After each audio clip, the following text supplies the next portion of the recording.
Good evening, everyone. Thank you for joining us on our third webinar in the series, Maternal and Infant Health and COVID-19. If you would all please go ahead and chat your name, your role, maybe where you're from.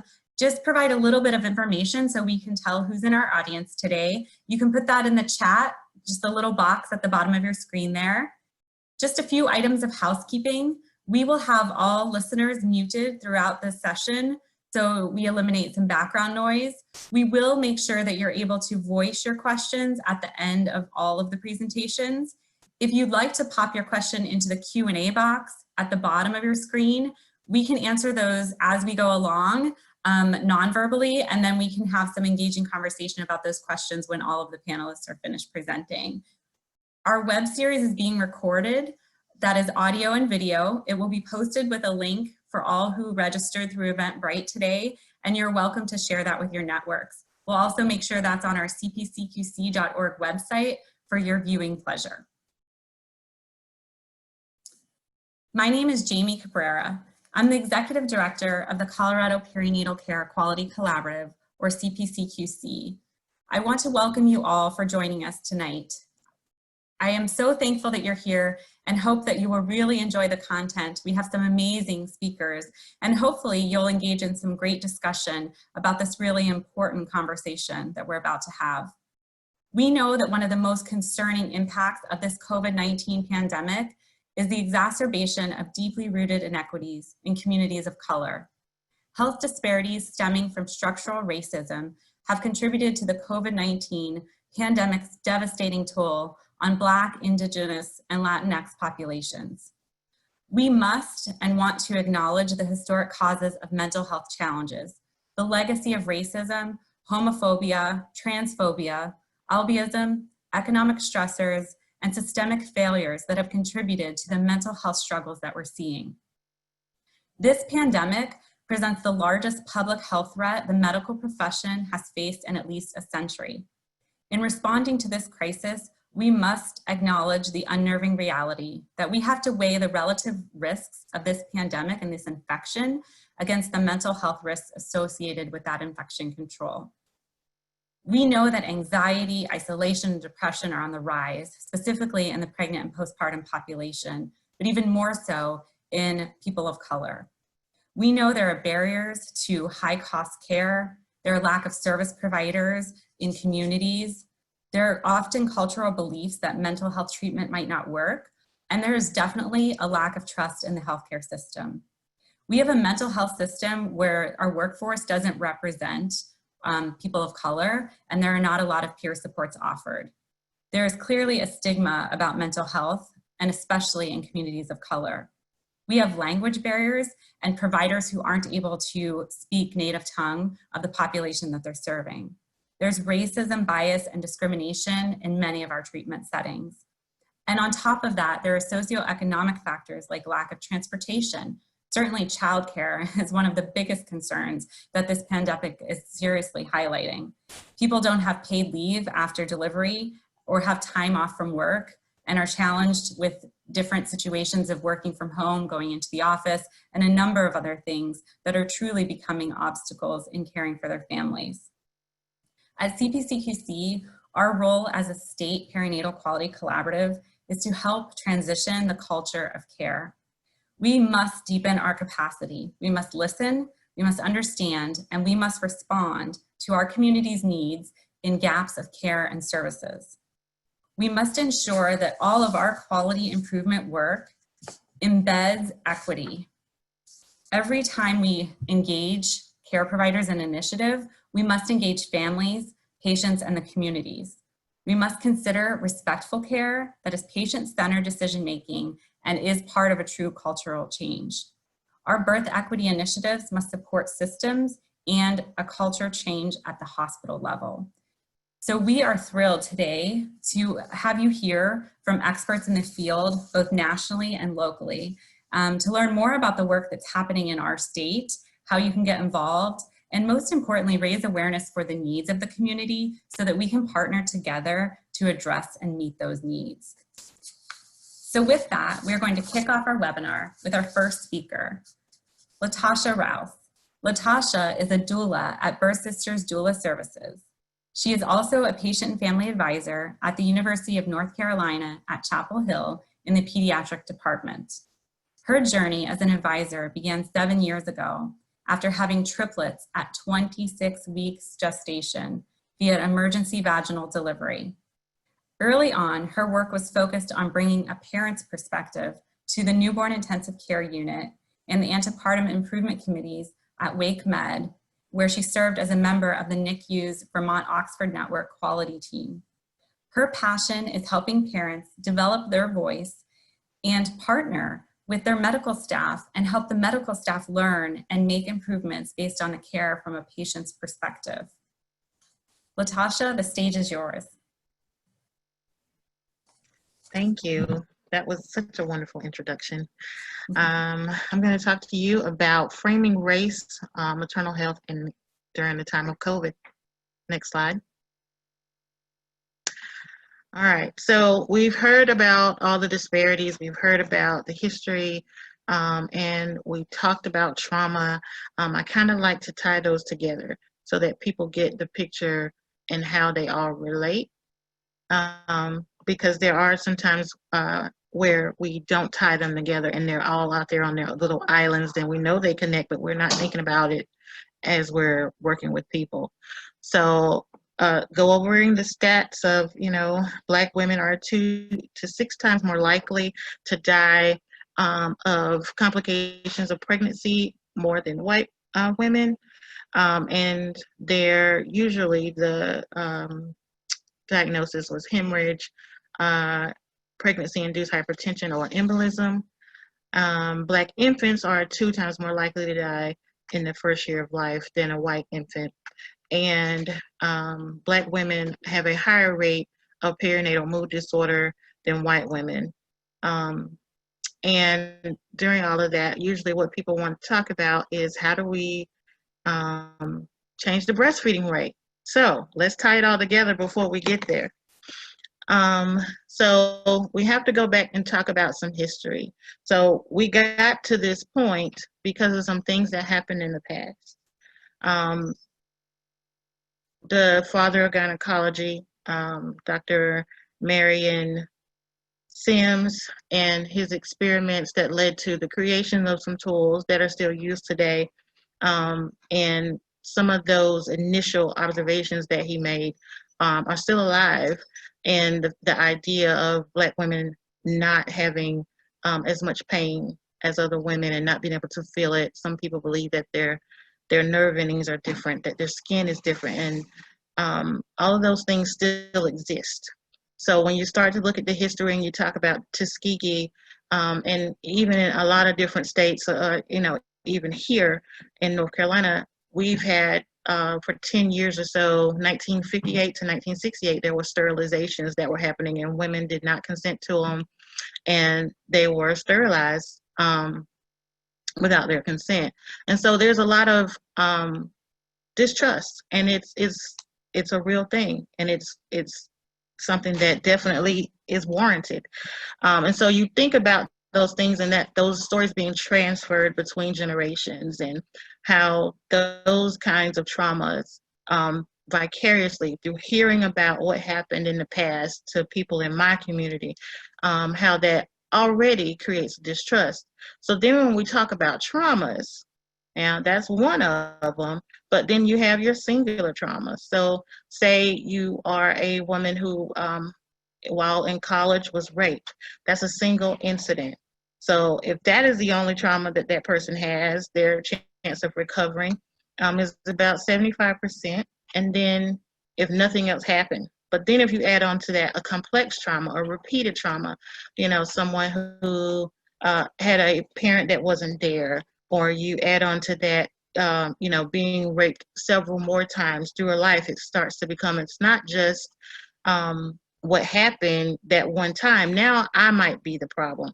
And then when you add on transgenerational trauma, so that's trauma that's transferred between generations is happening. And that is what we're in right now when we start looking at all of the things that have happened in 2020. when you sit there and you watch as a Black person, all the faces that come up and how the disparities are happening in COVID, and you're seeing more Black people dying, and you go, here we are again. We are still at a place where we have the jobs that can't take off. We're essential. We have to go to work. We're at the grocery stores. We're having those kinds of jobs through all these years of discrimination, and this is what's happening. And so when you add that on top of the trust that wasn't there, the trauma that's passed down, and then sometimes the singular traumas that women carry themselves, you get down to the point of realizing how traumatic racism is. And I like to tell too, for people to understand, in my own family, that was definitely the case. So my mother, went to the hospital to have her first child, and when she got there, she was sent back home because they told her she wasn't ready. And then by the time she got back, she ended up almost having my sister in the car. So she's trying to get down to lay down somewhere, and she's screaming, and they're asking my father for insurance, and they kind of, were still not understanding what was happening. That was my mother. My grandmother, she went to her doctor. Her doctor wanted to put her on medication. She said, no, I can't take that medication because I'm pregnant. Her doctor said, no, you're not pregnant. Gave her the medication. She took the medication, and my uncle is blind because the medication was not something that a pregnant woman should be taking. And then there's my story that I shared with you guys last year about needing support while I was giving delivery and being told to do it myself. And then also the story of calling an ambulance to come to my house for assistance during my hemorrhage and not being rushed off and being almost blamed for what had happened. Next slide. So then we talk about COVID. So you layer all those things together in a time of COVID, and you start to see that people are scared. Pregnant women right now are scared. Their families are scared. And there was a national survey that was done, because we don't have a whole lot of data, but we have a national survey that was done, and these are some of the findings, that 3 times more women are 3 times more often planning home births than before. That percent of prenatal and postpartum visits have been canceled, rescheduled, or modified from their original frequency. 50% of families said that their well child visits have been affected, and 13% of folks say that they didn't want to be exposed to COVID.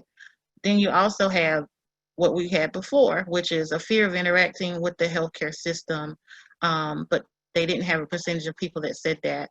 And so you have the layering of challenges for people who are pregnant right now. Next slide. Is that my lesson? And do I have one more? Okay.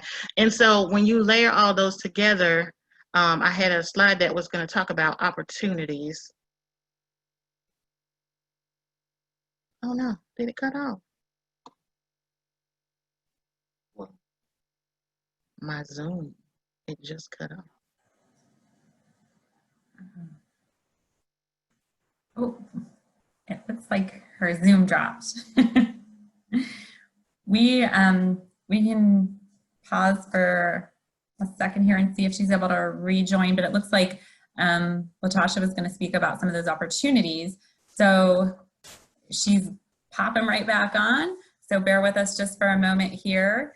And if she doesn't connect, we can keep the conversation going, but looks like I can see her, and hopefully she can see us and her screen in just a moment. Thank you all for your patience as we work through the trials and tribulations of Zoom.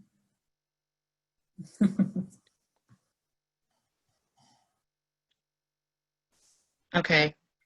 All right. Can you hear me now?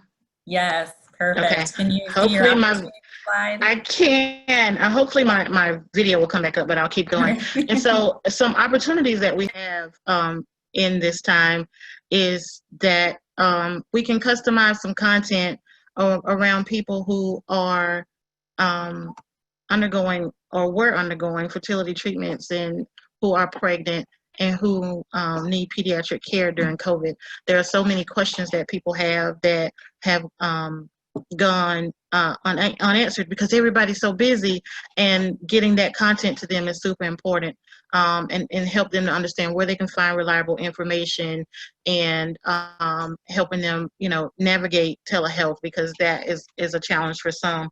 Also with home visiting. So this is something that has to be rethought. So it's a wonderful resource, and it's an opportunity, and building those relationships across Zoom, across different platforms, and then being able to, go and see someone, but not go in. So it's warm in most places right now. So the opportunity is there to do that visit in a different way. Keep your 6 feet, have your mask on, and do a check-in where they actually get to see a person. And also having more home health out there is a way to diversify the healthcare pool.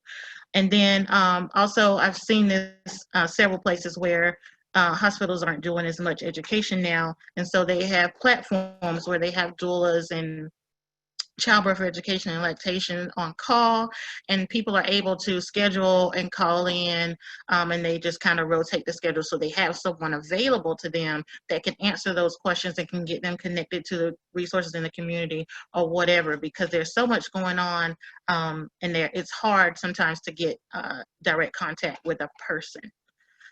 So sorry about the glitch that happened, but I'm glad I got to say those, and thank you guys. Wonderful. Thank you, Latasha.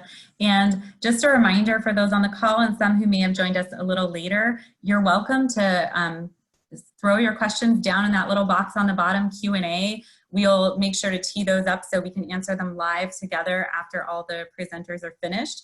And if you haven't yet put in your name, role, where you're from, any bit of information that might help us figure out who's in our audience today so we can share more specific info, you can put that in the chat box in the bottom. And we will continue on with our next speaker then. And Latasha will certainly be around for Q&A. Thank you. Our next presenter is Dr. Shalia Dardar. Dr. Dardar is from the University of Colorado Child and Adolescent Psychiatry Department, where she serves as an assistant professor. In her role as assistant professor, she supervises child and adolescent psychiatry fellows at the University Outpatient Psychiatry Clinic, and she sees children and adolescents at Children's Pediatric Mental Health Institute. In addition, she has worked with Healthy Expectations program for perinatal mental health since 2016. She has had the opportunity to collaborate with the community in thinking about ways to address the issues of health inequities through her participation with the Black Health Initiative at Children's Hospital of Colorado. She is currently co-leading a mental health work group within the Black Health Initiative to improve access to mental health for African American women and their families. Thank you and welcome, Dr. Dardar. Thank you so much for inviting me to speak with you on the topic of maternal mental health during the COVID-19 pandemic. So parenthood, the transition to parenthood represents a critical period of development for families, especially for families in this unprecedented time filled with unknowns. It is also a period of increased risk for onset and/or exacerbation of psychiatric illnesses.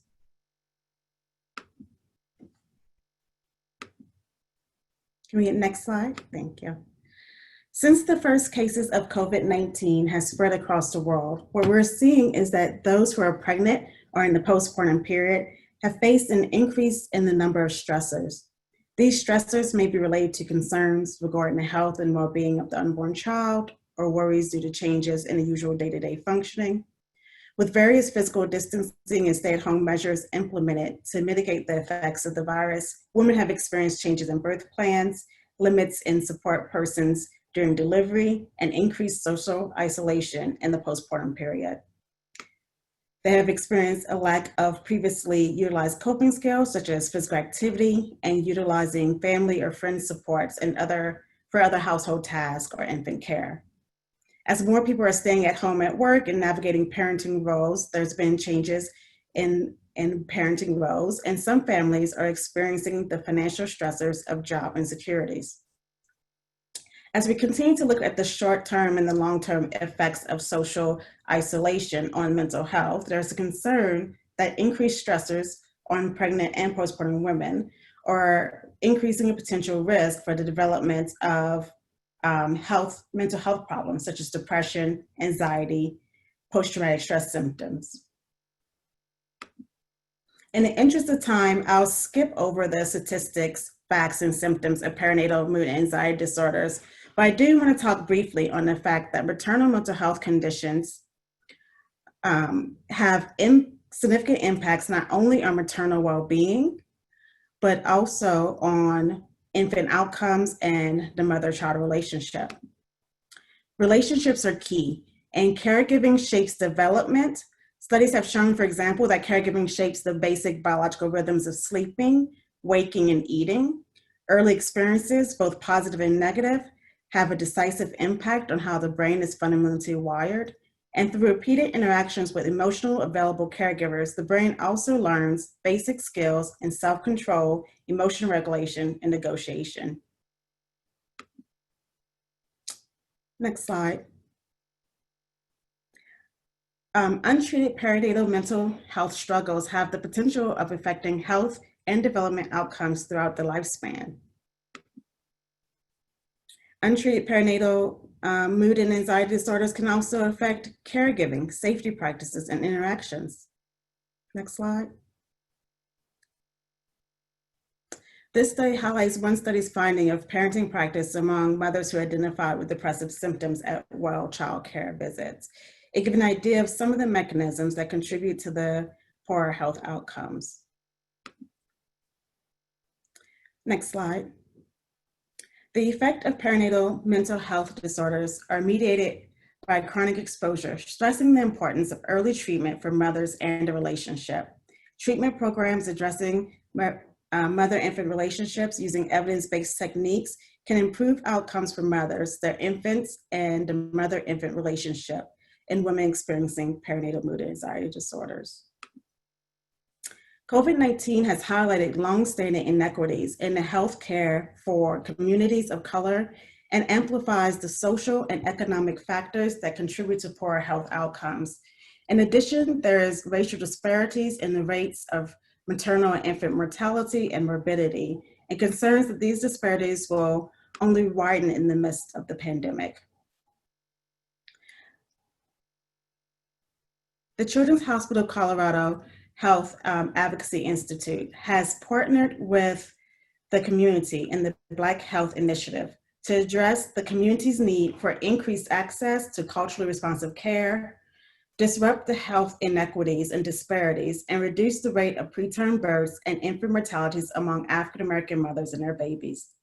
Through community engagement and in partnership with the community, we work on ways to address issues of health equity to improve outcomes and experiences for African American mothers.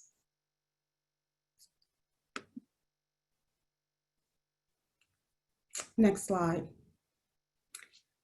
So treatment for maternal mental health in a time of COVID-19 has definitely needed some ingenuity and creative thinking. Starting conversations with families about how they're feeling and experiencing parenthood in a stressful time is even more important. And with the increase in stressors, increased attention to screening and referrals for mothers is crucial. Online parent support groups help mothers feel connected to other parents who are also experiencing the transition into parenthood and help them feel that they're not alone. There's mental health consultation lines, such as the Postpartum Support International Perinatal Psychiatric Consult line for providers, and telemedicine has provided the ability to do mental health group visits and deliver care via technology platforms. Next slide. Now, I would like to share a little bit about our Health Expectations program. We're a perinatal mental health program with Children's Hospital Pediatric Health Institute. We're a multidisciplinary team with members in psychology, psychiatry, social work, music therapy, and trainees. And we've continued to offer services to moms via telehealth. This has allowed us to continue to provide services in addition to reaching caregivers who may not have had the opportunity to participate due to location or even stigma from coming in a building for mental health support. During the COVID-19 pandemic, our ability to be in the room with the baby and the mom has changed, but we still offer mother's group and mother-infant dyadic group portions of the program and utilize the technology in ways to still provide each mom-baby pair with their own dyadic therapist.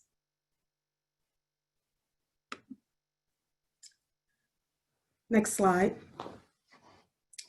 So relational group therapy for mothers with postpartum depression decreases depressive symptoms, strengthens the growth and development of the relationship with their baby, and has been shown to increase positive interactions with babies, including effective involvement and communication with infants. In addition, mothers who participate in the mother-infant group program have reported feeling confident in their parenting. So I want to share some resources for maternal mental health services and supports in Colorado, and some online resources around maternal mental health and COVID-19, including Postpartum Support International's website that offers phone services and online support groups, and some other resources for older siblings and family members who may also need support around COVID-19.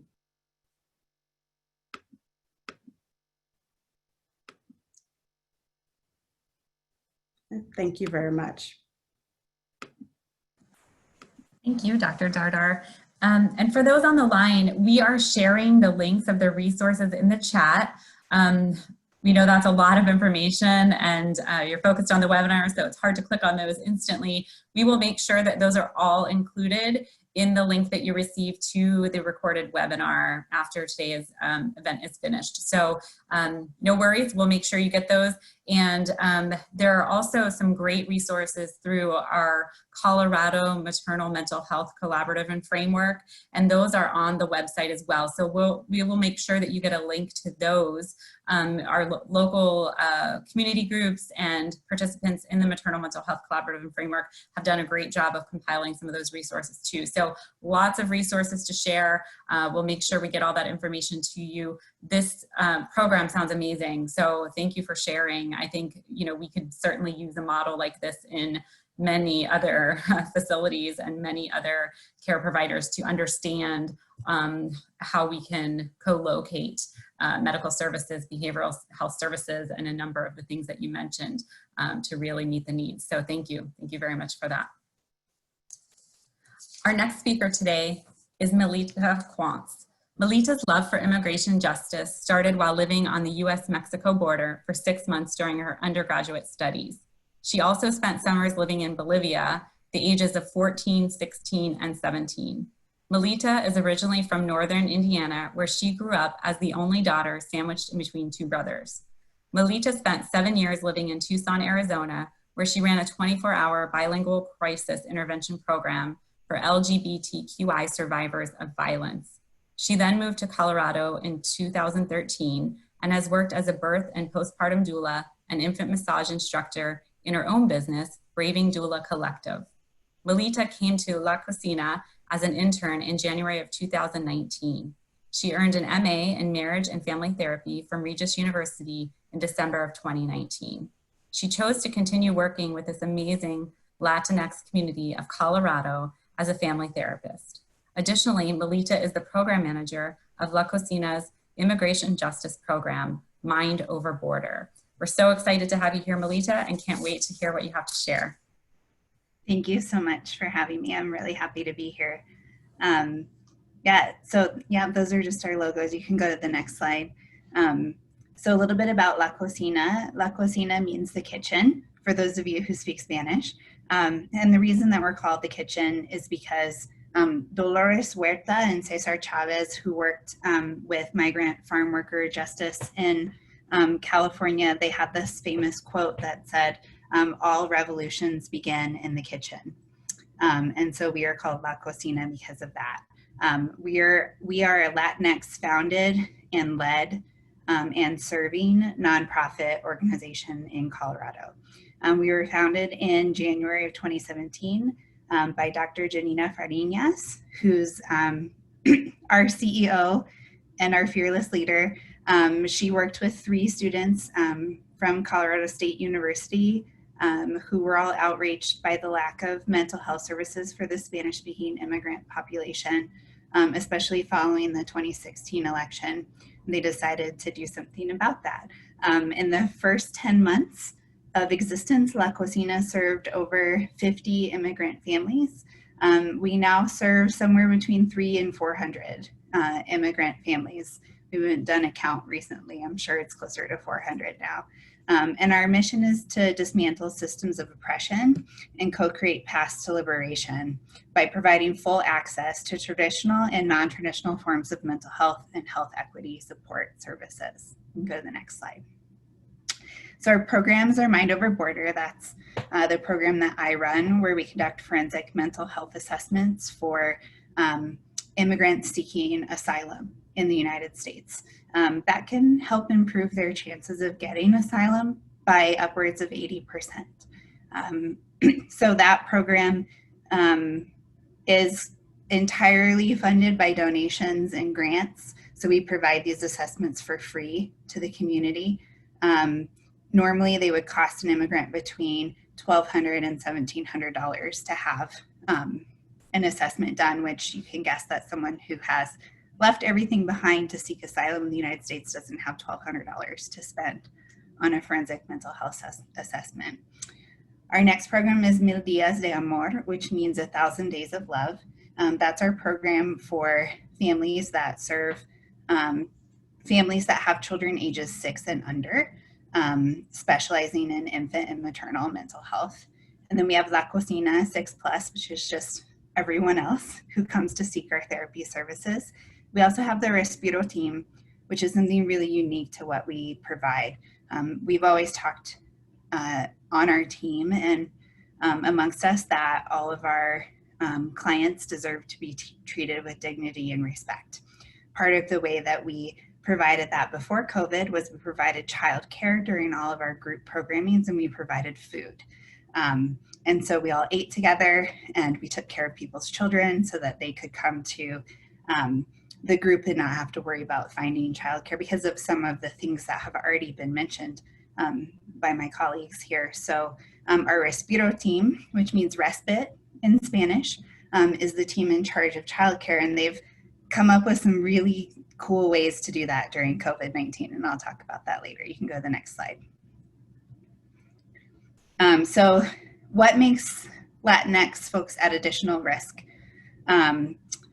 in the realm of mental health? I'm going to talk about 4 things. I'm going to talk about immigration trauma, birth disparities, racism and injustice, and then lack of access to affordable, culturally relevant services, which is some of what we've already been discussing here. So you can go to the next slide. You can go to the next slide again. So immigration trauma, 10% of all Coloradans are immigrants, and another 10% are US citizen children born to an immigrant parent. So we're talking about 20% of our population that is either an immigrant or a child born to an immigrant. So 21.6% are Latinx and or Hispanic identified. About 142,000 of those people are undocumented. Being undocumented means that people are here without legal permission to be here. And we'll talk about how that impacts mental health a little bit later.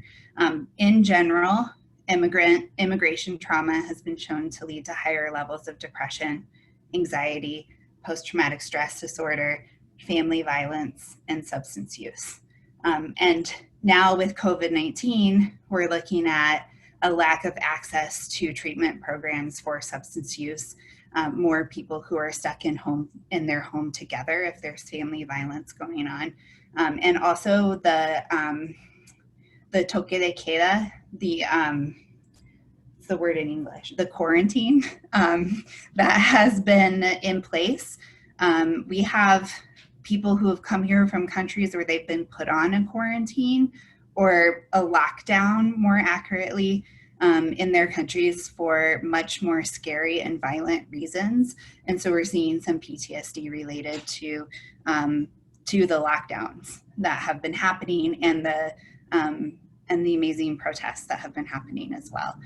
Additionally to that, many of our asylum seekers from Central America, so from Guatemala, Honduras, southern Mexico, are here seeking gender-based asylum. And gender-based asylum is based in the idea that as a female in their country of origin, they were not protected from domestic violence, sexual violence, hate crimes perpetrated against them as women, and that the government didn't support them or protect them when they went to seek government help in their countries. So we have gender-based asylum seekers, mostly mothers with their children who are here, who have come here for a better way of life, to get away from a place where they had very little or no access to help to get away from the violence they were experiencing. You can go to the next slide. So birth disparities in the Latinx community, there's a rise of 2% in the infant mortality rate in Colorado compared to 5% overall. So Latinx women giving birth to babies are more likely to have their babies die than the general population of Colorado. There's also a higher rate of unintended pregnancy. So we're looking at about 48% overall versus about 38%, so a 10% increase. There's also a 15% higher increase in teen birth. But some of the cool things are that Latinas are less likely to smoke or drink during pregnancy, more likely to take their pregnancy seriously and take care of their bodies and their babies. But also Latinas in general have more babies, which is part of why we provide childcare, right? We were just joking, we had a party before COVID in February, thank goodness. And we were joking because someone was planning the party and they were like, oh, well, you're only inviting 40 families, so you probably only need, what, like 80 seats? And we're like, no, all of our families are bringing 4 or 5 or 6 or 7 children with them. So multiply that number times 5, and then we could probably have enough seats for everyone. And then hospital policy changes that have been mentioned about having your support system around you. Latinx families tend to give birth to babies and the entire family, the entire extended family descends upon the room and everyone's there celebrating this new life, right? And someone's taking care of the older children, and the older children are there, and grandma's there, and all of these people are there. And now we have hospital policy changes that are saying that only one support person can come, which might be like an unsupportive husband in a lot of cases, where a sister or grandma or another more supportive person is also not allowed to be in the room. And then someone else has to take care of the children outside of the hospital, take time off work in order to be with the children. So we're seeing a lot of families affected in that way during COVID. You can go to the next slide. So racism and injustice affects the Latinx population as well. 38 Hispanic and Latinos in Colorado make up 38% of the COVID cases, even though they only make up 20% of the population. Also, women are going back to work because men are losing their jobs in the Latinx community. So the jobs that are still available are like cleaning, childcare, that sort of thing. So women are going back to work and making less money for the family than men can make in the jobs that they're losing because of coronavirus and quarantines and that sort of thing. Our undocumented population has no access to health insurance. If children are born in the US and are US citizens, they can get Medicaid, but the parents have no access to health insurance. Medicaid does cover pregnant women, even if they're undocumented during the pregnancy. to cover the baby. But as soon as the pregnancy ends, for whatever reason, that healthcare coverage is done. So people are afraid to go get tested for COVID. They're afraid to go seek medical care if they're not feeling well. So the uninsured rate in the Latinx population is triple that of white Americans. And then there's no access to federal or state assistance. There's no respite care coming to your home if you are undocumented and you have a kid on the autism spectrum. There's no, you can't get food stamps. You can't, there's so many things you can't get a stimulus check. And Trump did that horrible thing at the beginning of stimulus checks where they denied stimulus checks to people who were partnered with someone who was undocumented, even if that person was a US citizen. So we had families who weren't getting their stimulus checks. There's also a fear of seeking support from governmental agencies. So right now in Colorado, they're providing a SNAP benefit for children who have free and reduced lunch at school, where you can get a SNAP benefit for each child and help pay for food right now. But our families are afraid to get that because the US government has said, if you accept benefits from the US government and you're not a citizen, you're undocumented, then you can never apply for citizenship. And so there's this rule that they passed about immigration. And now there's these benefits for children. We're trying to feed children, but our families are afraid to access those benefits.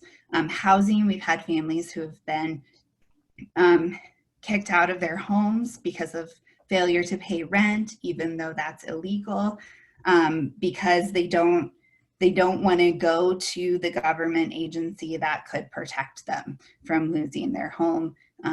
And we've already talked about food assistance. Even the food bank, we've had some families be a little concerned. The food bank in Larimer County has been doing deliveries to different neighborhoods during COVID, which has been really great. But we've had some families who are afraid that their name's going to get put on some list for taking food from the food bank, and then that's going to affect their immigration process later. You can go to the next slide. So some changes we've made to our programming are coming up. Next slide. We have moved entirely to telehealth services. Telehealth mental health is actually proving to be surprisingly effective. I thoroughly enjoy working from home, but I really miss doing all kinds of creative art projects and sand tray and that kind of thing that I like to do with my clients. But we have groups that we've been providing online, and we have some starting in August. So Circle of Security is a group for children, for parents of children ages 5 and under. It's an attachment-based parenting group. We provide it in Spanish.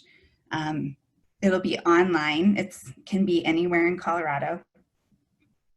On Mondays from noon to 1. We also have our Respiro team. During that time, so the parents are on their phone or computer in the group with us, and kids are on another device with our cute young Respiro team who's entertaining them, doing in-home childcare via telehealth and sending supply packets for the kiddos with like puppets and art supplies and that sort of thing to do the activities that they're doing. We're hoping to get some funding to be able to give families tablets as well, so they have a second device to be able to connect to the internet. And then we have Tu Pausa, which is our mindfulness-based parenting group, or just for adults, but it's a dialectical behavioral therapy group that is on Wednesday evenings. And again, we provide the Respiro team to entertain children during that time. And then we've been doing tons of stuff on Facebook. So we have a daily meditation at 11:30 every day. Has been live for July and August. We've just been putting old videos up because we all needed a break.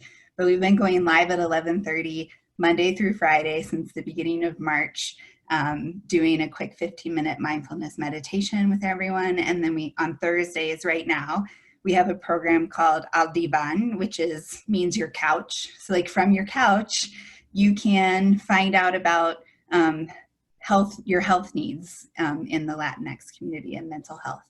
And so that's how we've quickly innovated since the beginning of March to throw everything on a computer and do things on Facebook when we may have been had a serious lack of excitement about Facebook prior to COVID-19 happening.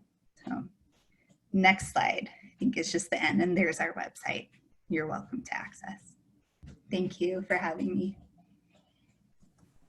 Melita, thank you. That was wonderful. I think, you know, it's so positive to hear the resources that exist, right? And some of the questions coming up on the question and answer, and a couple coming through chat, really have to do with some specific questions for you, Melita, about the resources. Are they specific to Denver Metro? Are there other regions that are covered? We have folks from all over the state here. And so could you answer that for us about the logistics of your services? Absolutely. So we're actually based, our home office right now is in Fort Collins in Larimer County, but our services are available for the entire state of Colorado. We can't go outside of the state of Colorado because of mental health laws, because our groups are considered therapy groups. We're currently in the process of expanding to Denver and opening an office space in Denver whenever we all get to go back to seeing people in person. We'll have an office space in Denver and an office space in Larimer County and Fort Collins, but we will be continuing to provide these services online because the turnout has been amazing. We have people from the mountains, from Denver, from Pueblo participating in our groups, and it's really exciting. Oh, that's wonderful. And I think, you know, that's probably a question for a few people, given what we're kind of seeing through the chat and the Q&A box. But, you know, I wonder, how could we facilitate sharing of information about some of these amazing programs? I know our team's going to share the links, but thinking about that, again, that connection between clinical and community, of, you know, being able to map resources when a pregnant person is receiving prenatal care and then shows up at the time of delivery, right? And then leaves and is discharged with an infant. And how do we get more of this information in the hands of some of those providers in a hospital setting to really be able to connect people with resources that you know, our peer support in their communities that exist, that it, you know, feels like there's just not enough awareness and we're not connecting the dots. So any thoughts from the panelists on, you know, how can we help as leaders in these areas really facilitate some of that resource sharing and awareness? Do we have you all on mute? I think we might. Let's see. All right, Latasha, you're unmuted. I was going to say an opportunity is to make sure that you're sending out this information to all of the community-based resources that are out there. So it would be good to find out who your PSI person is and get the information out to them. You can also reach out to your doulas in the communities. You can reach out to all of those people who are on the ground. Let the hospitals know. And you know, you're going to hit the OBGYNs, the midwives. You're going to hit all of those people so that they know what's out there. Good. Good suggestion. Just wanted to pause. I didn't want to cut anybody off. There's some more questions coming through. Are you working with the Larimer Public Health and their Pregnancy-Related Depression Coalition, as well as the PSI state rep, which Latasha, you mentioned, and I think PSI keeps coming up and sounds like that may be a really great connection, right? So Melita, I believe that was for you. We'll take you off mute, I guess. Thank you. Yeah. I think we would like to be working more with Larimer Public Health. We have done some work with Family Nurse Partnership, which is like called the midwife. And they go into homes and check in on folks, you know, during pregnancy and after pregnancy. So I know we would love to do even more partnering with folks in Larimer County. So email me. We'll share information broadly. No, I think that's a great point, is just getting the conversation started and raising awareness for what programs do exist, and then really being able to share. I think that's a great point.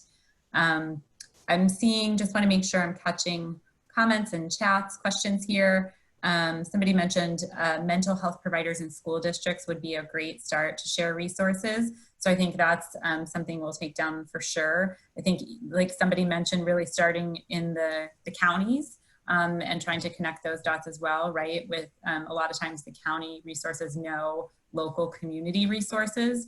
And so trying to make a connection there. Let's see, I'm not really good at talking and reading, so bear with me. It looks like PSI Colorado State Chapter is definitely seeking to diversify the state coordinators. First Spanish speaking coordinator was just identified a little less than 2 years ago. So a lot of good work starting, but a lot of work to be done, it sounds like, right? So that's a great opportunity. Thank you, Fulan, for sharing that. Let's see, any other questions? And I think somebody raised their hand. So CPCQC team, if you can help me, I saw it pop up, but if we can make sure that very polite person that raised their hand does not get ignored. That would be awesome. I'm not sure where that comes up. And for the person that raised their hand, if you wanna pop that in Q&A, just so we don't miss you, or pop your name in there, we can make sure. I just saw a live notification and didn't want to miss you. All right. And I just want to add a little bit to thinking about community and provider connections. Definitely with the BHI, one way we have thought about addressing it and doing it more is having community members who are doing excellent work in these areas be really involved and engaged in the process of thinking about how we connect other people to resources. So utilizing them to work with us and come up with new thinking ways of bridging both the providers with the services that we provide, like at Health Expectations, and really partnering with the services that the community leaders provide as well. That's great. And would folks, who would they get in contact if in that kind of, I'm assuming the service area is broad around Children's Hospital in Aurora. Would there be somebody they could reach out to if there was a community partner that happened to be on this call today or sees this information? Is there a maybe single point of contact if they would like to get involved? I know you mentioned that you do a lot of that similar work too, where you engage the families and have, now it's Zoom, but you were having meetings in person. Would you be a good contact, or is there another resource we could list maybe? Yeah, for like community involvement with the BHI and everything. Yeah, we're definitely interested. You can email me. I think my email was on the first slide, and I'll help connect with Ms. Jeannie Dixon, who is in the Child Health Advocacy Institute at Children's, who's doing a lot of work with this as well. We'll be happy. Perfect. That'd be great. Yeah, I think, just getting the conversation started, like I mentioned, and starting to connect the community, the clinicians, and the work that's happening. We just had 2 amazing examples locally of work that's happening, and there are many more. So we'll be sharing as much as we can, and a note as well for those participants today, if you want us to have more webinars about this topic and feature those different organizations, we are more than happy to do that if there's any way that we can support this engagement and this connection. So we're at about 5 minutes before the hour. We'll take any last questions, whether you're in chat or Q&A, or if you want to speak and raise your hand, try to make sure we don't miss you. And that being said, your input is so valuable and your feedback is welcome. Feel free to email our team, go to cpcqc.org. We have info@cpcqc.org as a general email that we're always checking. We'd be more than happy to send you resources. If for some reason you missed the link today, we can share with your network and your communities, and we always welcome your input so that these webinars are helpful and engaging. Our topics are driven by you, the audience. So please let us know what we can continue to do to support all of the great work that is happening here in our state. All right, it looks like I'm going to make sure I'm not missing anything before we let you all go. I do have a few items that I'll just throw out before we sign off. Nurse Family Partnership is also a great resource. Latasha mentioned, I think I saw somebody here signed into the webinar, so we can make sure that we share their information with our resource list. And then I hear from somebody else here, Colorado Adolescent Maternal Program Camp has lots of diverse moms that would benefit from these resources. So if our CPCQC team can save our chat, we can follow up and try to make some connections with this great information and the folks here on this call. So hopefully I didn't miss anybody. Send us anything, questions, comments, and feedback, info@cpcqc.org. And a real special thank you to our amazing speakers, presenters today. They spent a lot of time working with Megan on our team to ensure that we were aligned and sharing really important information. And so we could not be more thrilled to have you working with us. And we hope this is only the first of many conversations and collaboration between us. So thanks again for your time. Thanks everybody for joining us. Have a fabulous evening, and we'll see you in 3 weeks.